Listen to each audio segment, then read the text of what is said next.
Hello and welcome to another video. We're going to deviate from the subject of the craze for this one and talk about the life of John Bindon, an actor and a villain. John led quite a colourful life and appeared in lots of films and TV programmes on British TV. A hard man, a violent man. This is the life of John Arthur Bindon.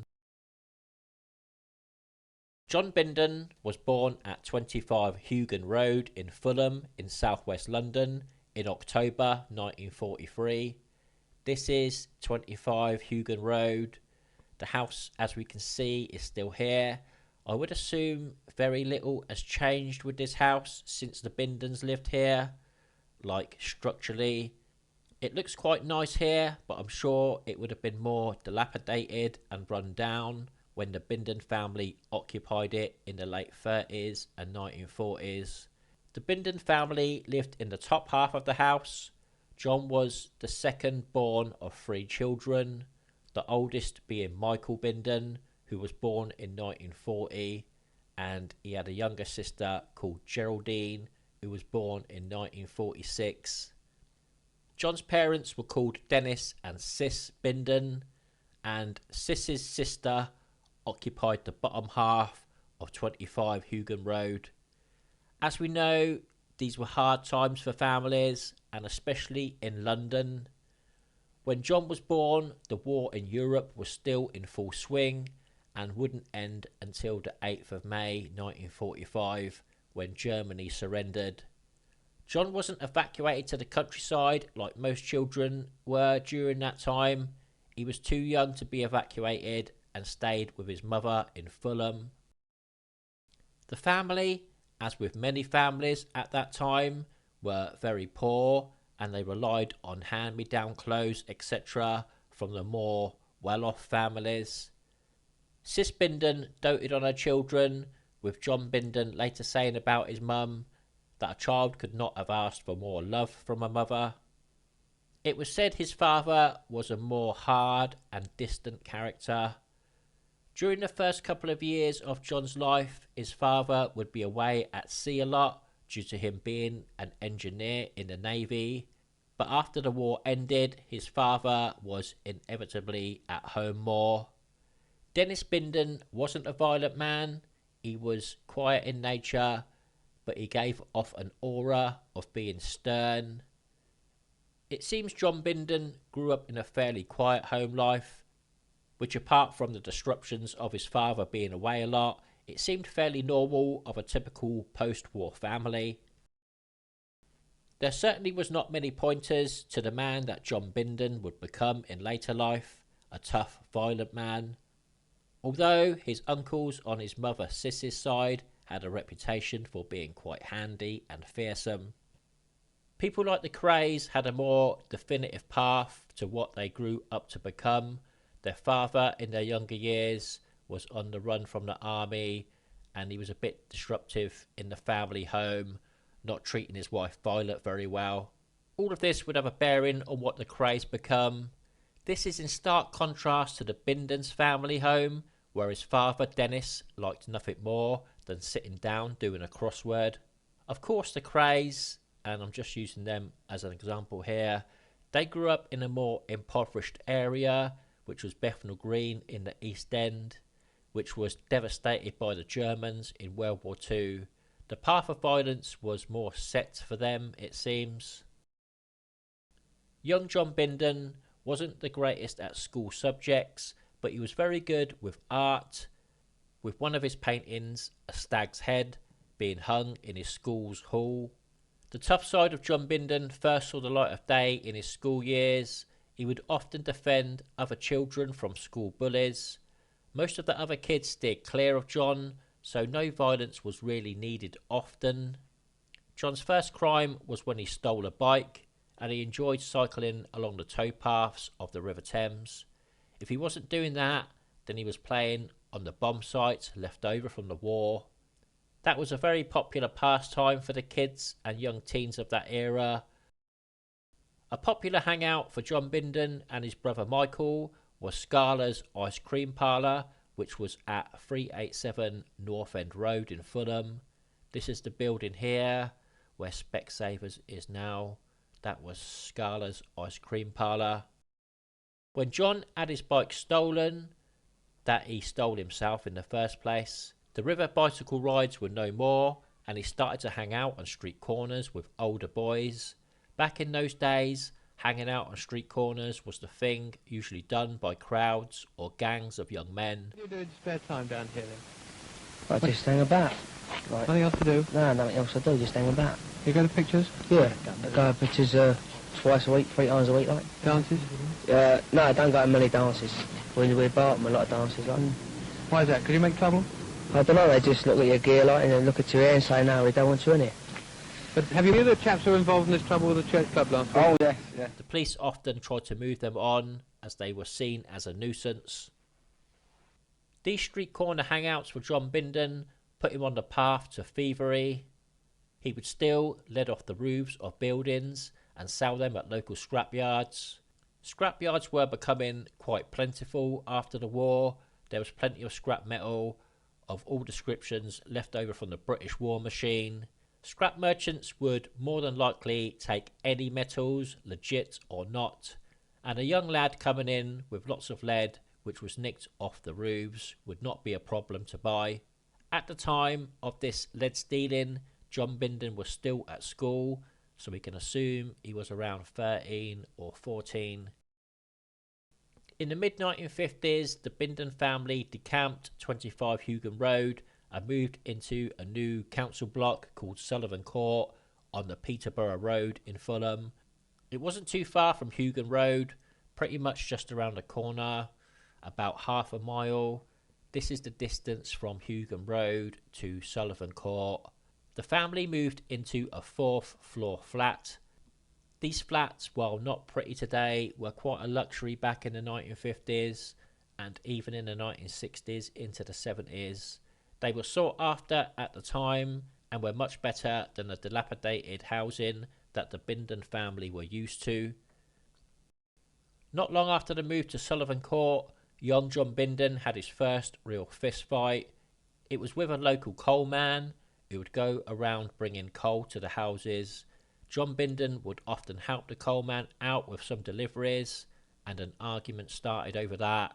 John Bindon beat this fella up quite badly, and his friends around Sullivan Court named him Biffo the Bear after this incident.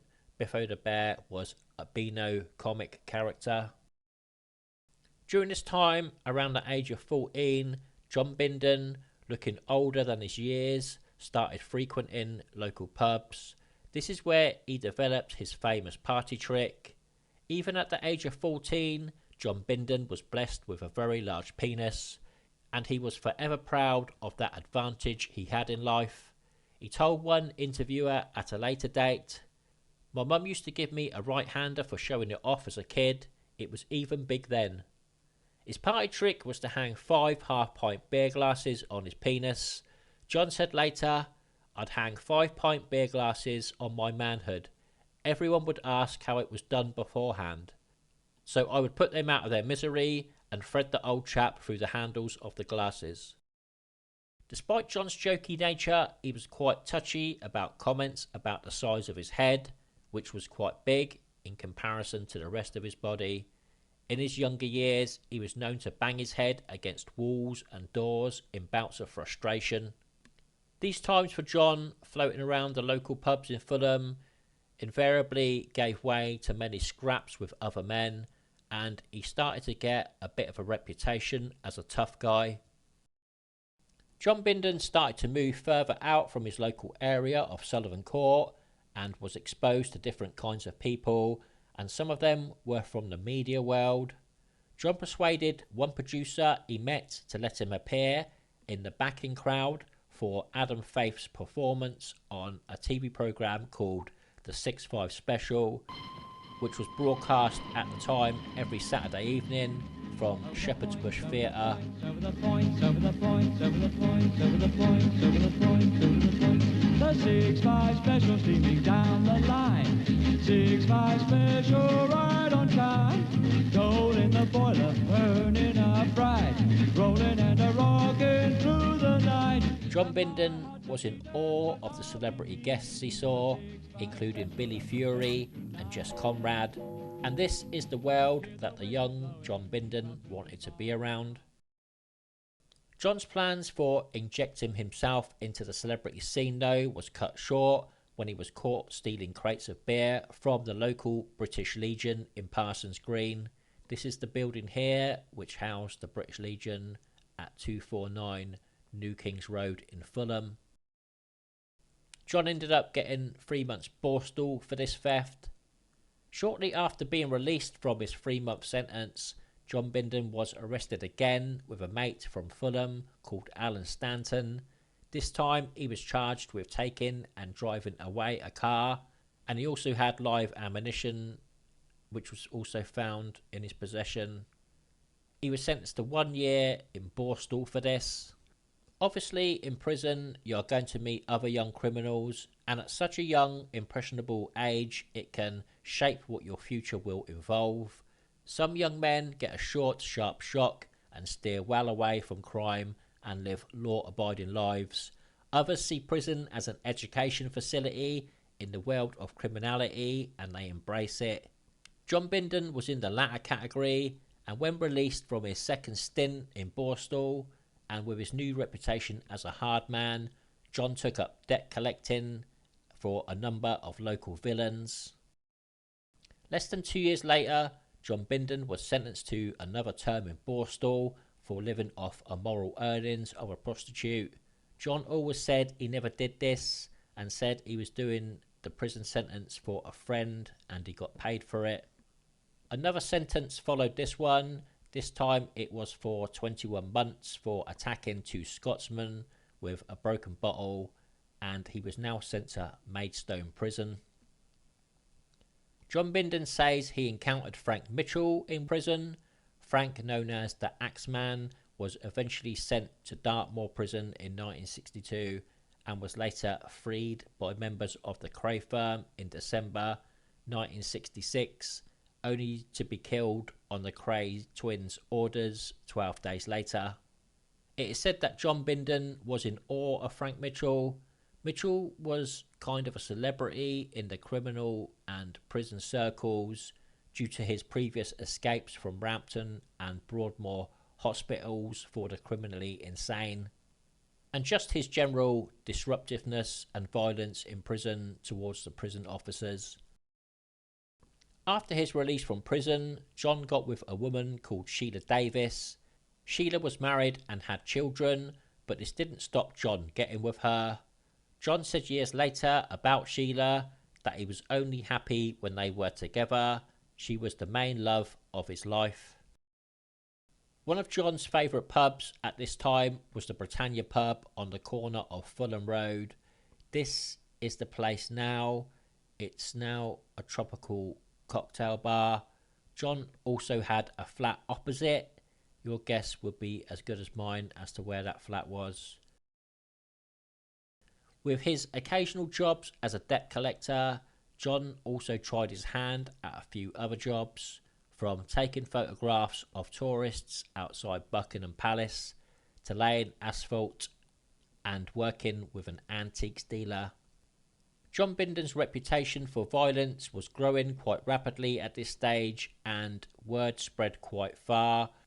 It is said that men challenged John to fights from far afield as the East End.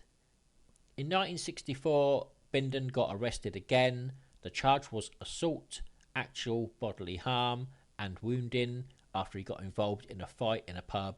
He was sentenced to 2 years in prison. After his release from this latest stint in prison, John decided he wanted a change of scenery, and he got himself settled in a small mews house in Chesham Mews in Belgravia. He got the house through the landlord of the Star pub in Belgravia. This is the entrance to Belgravia Mews, which also led to Chesham Mews. It won't let us go down there to have a look at John Bindon's house, but here are some pictures of it. The Mews is also the home to the Star pub, which we can see here. The Star seems to have been a place where the rich and famous, as well as many of the major criminals of the time, met in the 1950s and 60s. It is the place where members of the gang who carried out the great train robbery met to plan the raid. With the swinging 60s in full swing, John Bindon was well placed in his Muse house in Belgravia. He was straddling two worlds here in the local vicinity: the upmarket Belgravia, the fashionable King's Road with its fashions and celebrities, and his manor of Sullivan Court in Fulham, all within just over a 3-mile radius. This is the distance from John Bindon's Muse house to Sullivan Court, where his parents had their flat. Bindon was also upsetting the wrong kind of people. It is said he upset South London villain Joey Pyle. Pyle turned up at Bindon's favourite pub, the Britannia, looking for him. Joey Pyle later said, "I had heard he had been saying things about me which I didn't like the sound of, so I sent a message for him to come and see me, but he never turned up, which was disappointing, so I headed to the Britannia." Apparently, Joey Pyle approached John Bindon in the Britannia pub and said, "I heard you've been saying things about me, what are you going to do about it?" Bindon denied ever bad-mouthing Pyle, and Joey Pyle accepted this answer, and according to Joey Pyle, they became good friends. Pyle later said, "I got to like John Bindon a lot. He was running around getting into trouble and certainly making a name for himself. I knew that John could handle himself, and he knew the same about me. From my point of view, he was a lovely bloke. I never saw no wrong in him. The twins also had a lot of respect for him." Joey Pyle said how the Krays paid Bindon to sort out a Fulham man who hadn't paid them back for a large debt. Joey Pyle said that was the kind of relationship he had with the twins. John did what he had to do. It was left to John to decide how to resolve the problem. It wouldn't be a kiss on the cheek, I can tell you that. Bindon done a few jobs for me. He was good like that. He wasn't greedy. He liked a few bob, but he would never take the piss. He handled himself very well and was very fit and strong. Joey Pyle also said that John Bindon was a good enforcer and a good guy to have on your side. While keeping one foot in the streets with his debt collecting and various other jobs involving heavy violence, John Bindon was still cultivating friendships in the media, and one day he got a call from a writer called Nell Dunn. John Bindon recalled later, "She asked me for a drink to meet a film director called Ken Loach and a casting director. She wanted to recommend me for a job as technical advisor for a film called Poor Cow. I knew all the slum location spots where they were going to film, like I knew the inside of Wandsworth. The next day, Nell told me I got a part in the film, as well as the job of technical advisor. I said, what kind of part? Because apart from the fact I had just got a good job as an antique totter, if it was just a bit part, my chums would take the mickey out of me and I would be back in the punch-up business." As it happened, John Bindon was offered one of the starring roles, and Bindon began work on the film Poor Cow in the summer of 1967. Bindon's role in this film courted a lot of press. The Evening Standard newspaper said Bindon only got the part because of his easygoing exterior, hid a hardcore penchant for violence and utter disregard for the law. Another newspaper commented, "Mr. Bindon seems to fit the part very well, a seemingly gentleman with a good deal of high charm. He has spent 7 of his 24 years in jail, mostly for acts of violence. He is also not very fond of policemen."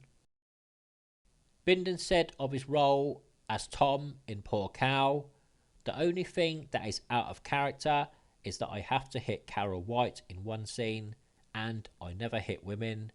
Everything I say in the play I mean, including the bits about the police.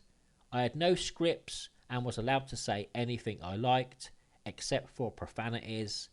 This is a chance for me to get away from the bad stuff for good. I'm going to work my socks off on this role, and anyone who suggests otherwise will get a visit from me." After Poor Cow, John Bindon was instantly cast in the forthcoming film Inspector Clouseau as Bull Parker. I won't dwell too much on what John Bindon was in films and TV, but I will scatter just a few here. Performance, 1970. Barry Lyndon in 1975. Quadrophenia in 1979. He also appeared in British TV shows like Department S and Hazel.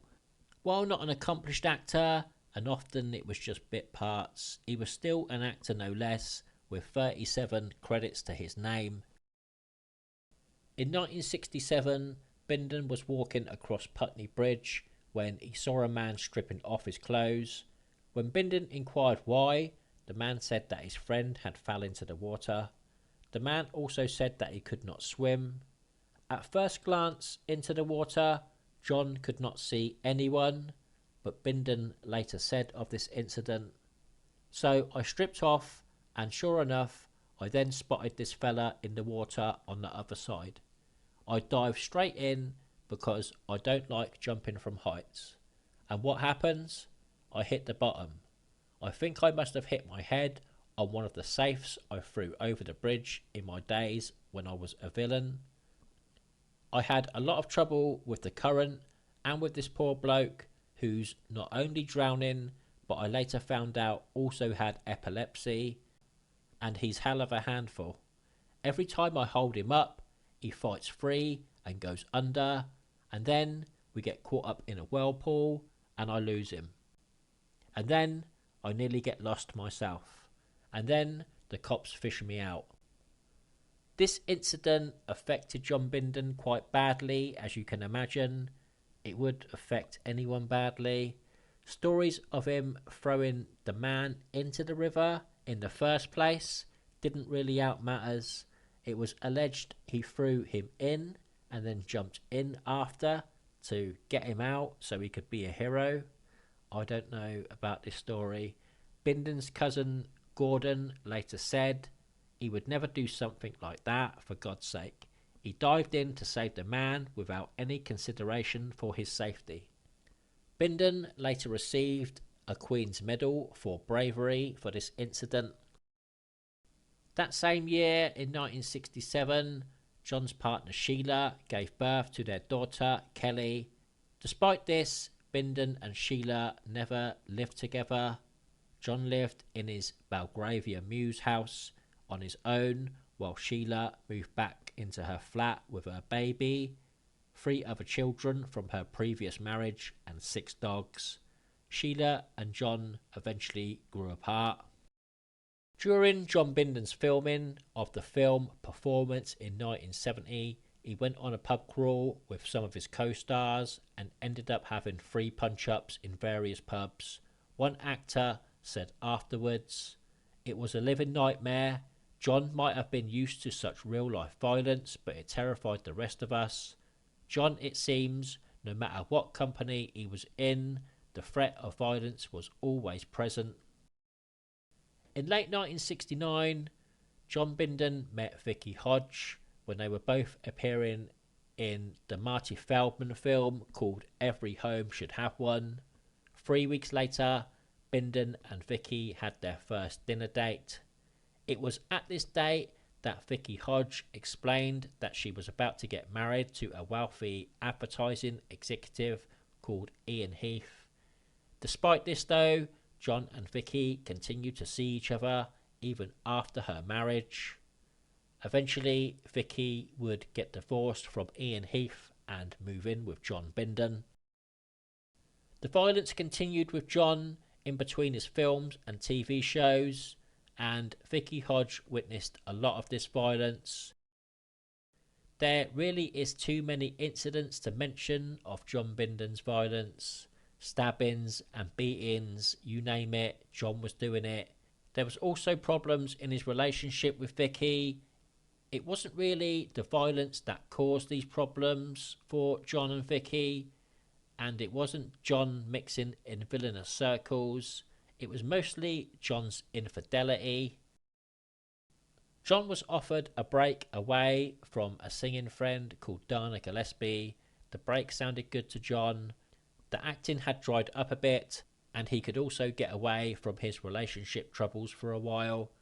This break away was to the island of Mustique, a private island in the Caribbean, which led to John Bindon's encounter with Princess Margaret and the now famous photos that were took with Bindon and Princess Margaret, with John Bindon wearing a t-shirt with the words "Enjoy Cocaine" emblazoned on it. John's encounters with Princess Margaret didn't just stop at Mustique. They were both also members of the Gasworks restaurant, a place frequented by the establishment and criminals. This is the Gasworks restaurant club today. As you can see, it's no longer a restaurant, and this is what it looks like when it was a restaurant. John Bindon made a couple of trips to Mustique in Princess Margaret's company, but Princess Margaret always insisted that she had never met John Bindon, despite a photograph of them together on Mustique. About a month after his last trip to Mustique, back in London, John Bindon was approached by some men in suits at the end of an alleyway. They didn't look like your average muggers, Bindon said later. These men were MI5 officers and got John to get in the back of a black Rover coupe, and he sat between two men. This is a warning to John to keep his mouth shut about any encounters he had had with Princess Margaret. This encounter freaks Bindon out a bit. It probably took a lot to scare John Biffo Bindon, but this certainly did. John told a friend that he had a picture of himself and Princess Margaret that he burned in his fireplace that very night he was visited by MI5. In the start of 1977, Bindon appeared at the London Bankruptcy Court facing debts of over £4,000. He was said to have assets at the time of £272. Even when he was getting lots of parts in big films, he still ate at his mother's and father's flat in Sullivan Court. The money that he did get, he spent on his social life, which would have cost quite a bit of money to keep up with the circles that Bindon moved in. In the summer of 1977, Bindon was offered the chance by his friend and manager of the rock band Led Zeppelin to accompany the band on an American tour. Bindon was going to travel as a bodyguard. It wasn't for a lot of money, but at this moment in time, with the acting drying up a bit, John Bindon could not really turn it down. Plus, it suited Bindon to get out of the country a bit after his scary encounter with MI5. Most of the tour went okay for Bindon, but trouble did flare up at the San Francisco leg of the tour, where Bindon knocked out a local carpenter called Jim Downey. There was an arrest warrant for Bindon and others, and John was eventually given a suspended 60-day jail sentence at a court in Oakland, California. Towards the end of 1978, John Bindon stabbed to death a man called Johnny Dark in the Rainley Yacht Club in Putney. I've had trouble finding where this place is. I can't find anything conclusive. In a documentary about Bindon, it says it was at 74 Station Approach in Putney, and that takes us to here on Google Maps. The club was under railway arches, so this don't really look right here, but just down the road a bit here, there is some railway arches, so I assume it was here. It is just a few yards from Putney Tube Station. I'm pretty certain that this is the place where the yacht club was. If you know it was somewhere different, feel free to drop the location in the comments. Johnny Dark was a villain from South London and he lived in Tulse Hill. Dark and his associates liked to call themselves the Wild Bunch. Dark wasn't impressed with the Fulham hard men, including John Bindon, and he let that be known. Johnny Dark had an extensive criminal record, including 2 escapes from remand homes, escaping Pentonville prison, armed robbery, unlawful wounding. In October 1978, Dark had a run-in with fellow South London villain Freddie Foreman in a place called J. Arthur's, which was a club in Catford. Foreman later said of this incident, "Johnny Dark and his pals turned up and got very heavy. after the club barman, a New Zealander, accidentally knocked over their drinks. I offered to buy them new drinks, but Dark said he wanted the kids sorted. We had a bit of a confrontation, but they backed down. A few days later, Johnny Dark upset Freddie Foreman again by starting a fight in another one of Freddie Foreman's clubs called the Elysee in Crystal Palace. Foreman said of this incident, "It turned into a bit of a row and we threw Dark and his mates down some stairs after a straightener. I'd had enough of him and his mates." A few days after that incident, John Bindon turned up at the club and in conversation with Freddie Foreman inquired about Freddie's row with Johnny Dark.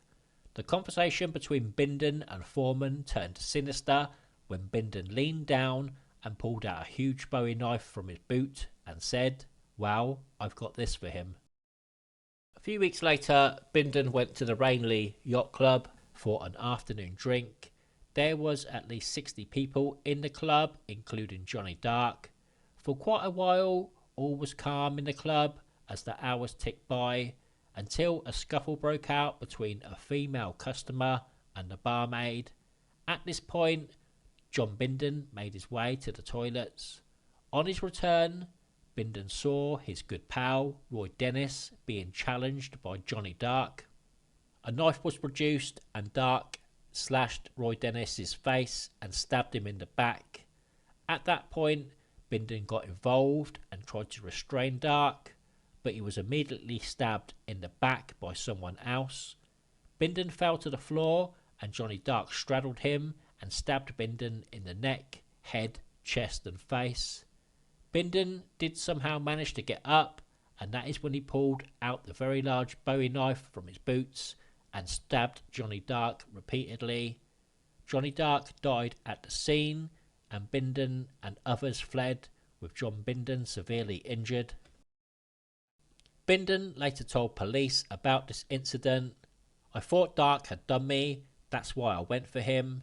He was playing with me. It was like a hostage situation. I was trying to talk him out of it, saying, 'Darky, what are you doing? You are going to kill me.' He had already struck me in the chest and I was pleading for my life. There was something strange about him, as if he was enjoying it, wielding the knife around slowly, saying to me, 'Bindon, you're not so big now.' He was like an animal. I am a strong man and found myself going weak. No one made a move to help me. People were holding others back with knives." After Bindon and the others left the scene, they went to 166 New Kings Road, which is here. It was the home of the landlords of Bindon's favourite pub, the Britannia. The house was 2 flats and they lived on the 2nd floor. John Bindon collapsed outside the front door. A doctor was called, which they had paid £100 for, and he started sewing Bindon up. Eventually, John Bindon ended up in Dublin to get as far away from the situation as possible. The police had a list of names of people that were in the club at the time. Johnny Dark's friends all refused to say anything as expected, but of course Bindon's name came up in the list and he ended up being a suspect for the involvement in the murder of Johnny Dark. Bindon's sudden disappearance after the murder only fueled the police's suspicions. Some people did come out of the woodwork to inform to the police, and eventually Bindon became the #1 suspect for the murder. On December 2nd, 1978, the police decided to announce publicly that John Bindon was the #1 suspect. The newspaper, the Sunday People, were first to break the story with the headline, "Police Hunt TV Tough Man." Actor John Bindon, well-known film and TV tough guy, is being sought by police probing the death of a man in a club brawl. At St Vincent's Hospital in Dublin, Bindon had lost so much blood that he had to have emergency blood transfusion. His chest wound was still bleeding and he was coughing up blood. Surgeons found that one stab wound had nicked his heart. While Bindon was in hospital, he had started to wonder if some of the Dark gang would be after him for revenge, and he started to wonder if he would be safer in the hands of the police. This festered around in his mind, and he eventually decided to call the police and hand himself in. On Thursday the 9th of December 1978, Bindon arrived at Fulham police station. The day after, on the 10th of December, he was charged with the murder of Johnny Dark. On Monday the 13th of December, he appeared at the City of Westminster Court in Horseferry Road and was remanded to Brixton Prison. On the 12th of January 1979, John Bindon appeared at the City Westminster Magistrates Court again to try and get bail, but bail was refused and he was remanded back to Brixton Prison.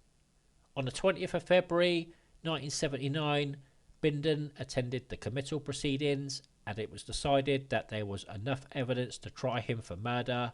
The prosecution implied he was a contract killer hired to kill Johnny Dark. On the 13th of March 1979, John Bindon was committed to stand trial for the murder of John Dark.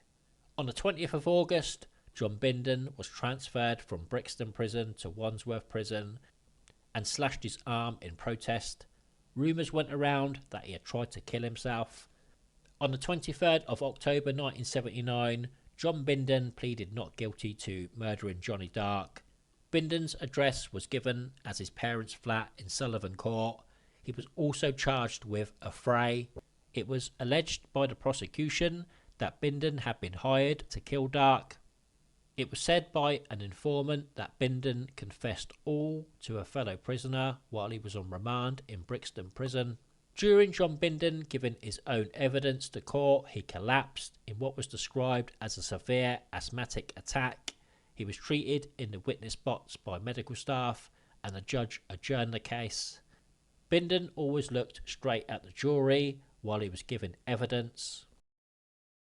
Actor Bob Hoskins gave evidence in court in Bindon's favour as a character witness. When the prosecution tried to use Bindon's nickname Biffo against him, Bob Hoskins cheerfully replied, "It's because he's like a big gentle bear. I mean, he's so lovely and cuddly. Look at him." The court interrupted with laughter. Bob Hoskins was really the ace in the pack for the defence. The lovable and respected actor got the jury laughing. On the 12th of November 1979, the jury was sent out to decide the fate of John Bindon. They returned the next day to announce that John Bindon was not guilty of the murder of Johnny Dark. There were cheers from the public gallery. The jury also found him not guilty of manslaughter and of the affray charge. Lots of stories appeared in the newspapers after the trial, which were stories given to them by Bindon for a bit of extra money. By the mid-1980s, the acting work had dried up, with Bindon's last appearance coming in 1986 in the TV series The Collectors. In early 1993, a tabloid newspaper called Today ran a story claiming John Bindon had cancer of the liver. Bindon's agent Tony Howard confirmed it.